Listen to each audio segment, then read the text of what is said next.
நாம சின்ன வயசுல பார்த்து ரசிச்சு கையில புடிச்சு விளையாடின மின்மினி பூச்சிய பார்க்க போற கடைசி தலைமுறை நாம தான். ஆச்சரியமா இருக்குல்ல?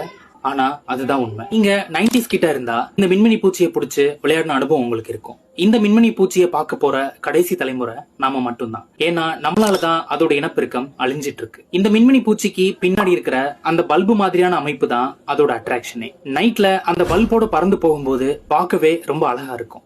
அதுக்கு பின்னாடி எரியற அந்த லைட் எதுக்காக தெரியுமா?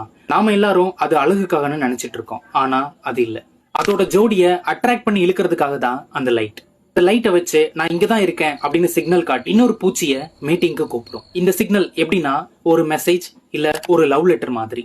இந்த லைட்டிங்லயே ஸ்லோவா பிளிங்க் ஆகுறது, ரிதமோட பிளிங்க் ஆகுறது, குயிக்கா பிளிங்க் ஆகுறதுன்னு நிறைய வெரைட்டிஸ் இருக்கு. இது எப்படி நடக்குதுன்னா, ஒரு ஆண் பூச்சி மேல பறந்து லைட்டை பிளாஷ் பண்ணும். இத ஒரு பெண் பூச்சி கீழே இருந்து வாட்ச் பண்ணும். அந்த பெண் பூச்சி பதிலுக்கு பிளாஷ் பண்ணா அவ்வளவுதான், ரெண்டு பேரும் மீட்டிங்க்கு கிளம்பிடுவாங்க. ஆனா இன்னைக்கு வேர்ல்டுல நம்மளோட ஸ்ட்ரீட் லைட்ஸும் நியான் லைட்ஸும் கொடுக்கற ஓவர் பவரால இந்த மீட்டிங் சுத்தமா நின்னு போகுது. மீட்டிங் நடக்காம போனதால இந்த இனமே அழியிற சிச்சுவேஷன்ல இருக்கிறதா சொல்லப்படுது. சோ நெக்ஸ்ட் டைம் நீங்க ரோட்லயோ இல்ல ஒரு டார்க்கான இடத்துல நடந்து போகும்போது இந்த மாதிரி ஒரு பிளிக்கரிங் லைட்டை பார்த்தா நீங்க ஒரு லவ் சிக்னலை விட்னஸ் பண்றதா அர்த்தம். நம்மளால இந்த லைட்ஸை கண்ட்ரோல் பண்ண முடியுமான்னு தெரியல.